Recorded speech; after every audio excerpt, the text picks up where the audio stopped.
Pablo Pincheira, profesor universitario, ingeniero civil matemático de profesión, fanático de las demostraciones, responsable de generar altos niveles de estrés en sus alumnos de su ramo Métodos Cuantitativos 1. Además, es acusado de generar el último trabajo del semestre.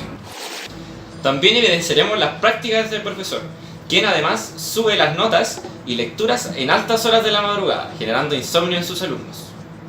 Un momento.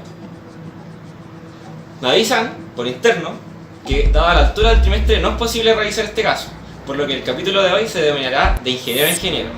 En este capítulo revisaremos las variables determinantes en las tasas de criminalidad de Estados Unidos en cierto año. Para hacer el trabajo tuvimos que leer 5 autores distintos, 4 de ellos eran chilenos y el otro era español.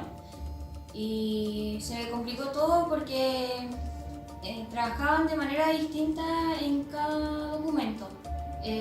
Los 5 hicieron un análisis de panel para poder desarrollar el modelo, pero nosotros no manejamos esa técnica y tampoco tenemos los datos suficientes para hacer una serie de tiempo. Por lo tanto tuvimos que buscar una manera de encontrar la solución. Pero sin detenernos nos dimos cuenta que los autores tenían grandes conclusiones. En primer lugar, por un lado hablaban que evaluar la criminalidad por región daba como resultado poder conocer la distribución y evolución a través del tiempo. Por otro lado, ellos respondían a lo que decía Becker, en el cual los criminales buscan maximizar su utilidad, por lo tanto su actuar era racional. No obstante, y mejor, es que todos mencionan cómo pueden ayudar las políticas públicas a erradicar la criminalidad. ¿Qué características tiene la base de datos con la que trabajaron?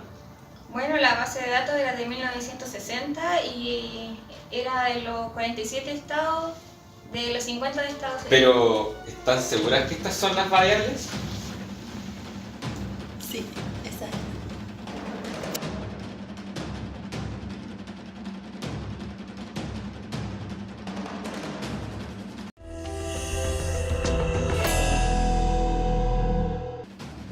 Bueno, en estos momentos nos encontramos camino a la pizzería, dado que el trabajo nos dio mucha hambre. Pero esto no nos detendrá en nuestro interrogatorio. La primera pregunta que les tengo es, ¿por qué tienen esa foto aquí? Nos da seguridad. Cada vez que nos hemos juntado a resolver esta pregunta, ponemos esta foto como de apoyo. ¿Y qué problemas tuvieron al realizar este trabajo? Varios. Pero uno, creo que el más importante, fue el de la multicolinialidad, en el cual, tras un estudio de la correlación entre las variables y los factores que hacían aumentar la varianza, nos dimos cuenta que si incluíamos todas las variables íbamos a tener este problema.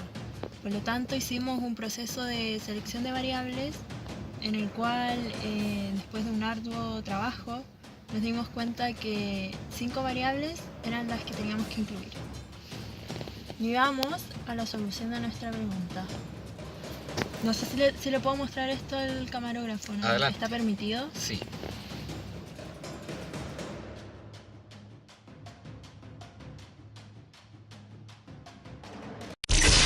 Bueno, además hicimos un test de Shapiro en el que no pudimos encontrar la evidencia suficiente para rechazar la hipótesis nula, por lo tanto nuestra conclusión es que los residuos están distribuidos normalmente.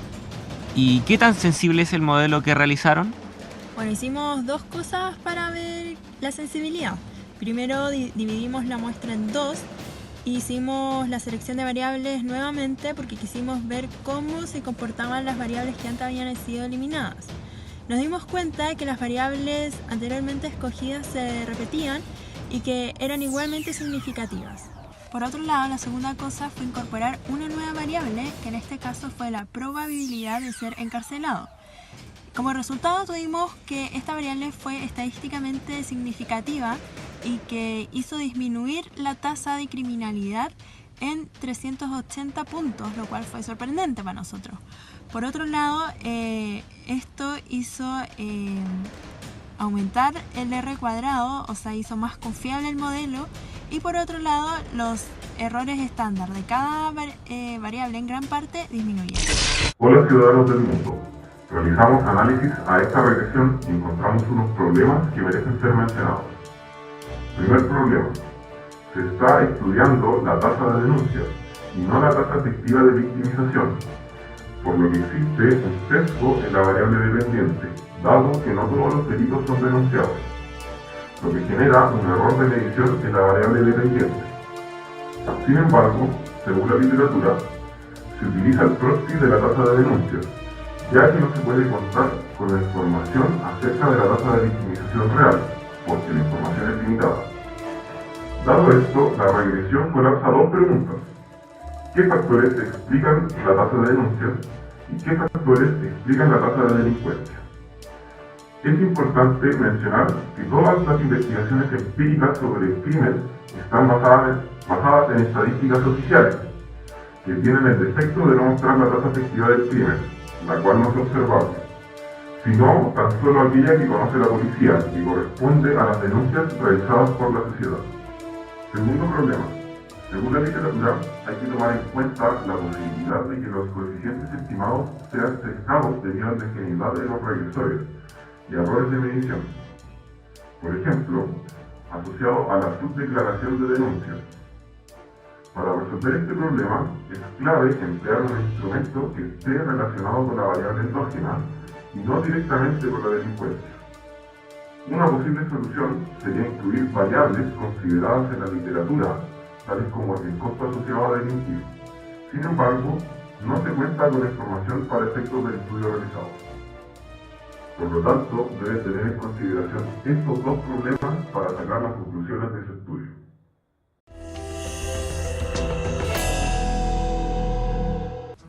Me dicen por interno que nos han cortado la transmisión, pero no hay problema, ya resolvimos el caso y bueno, el equipo está muy emocionado y quiere decir las conclusiones. En el siguiente trabajo se respondió a los determinantes del nivel de delincuencia en Estados Unidos en 1960, año donde se inició una importante alza de delitos. Se ocupó como variable dependiente la tasa de criminalidad, que son las denuncias por cada 1000 habitantes del país y año en estudio.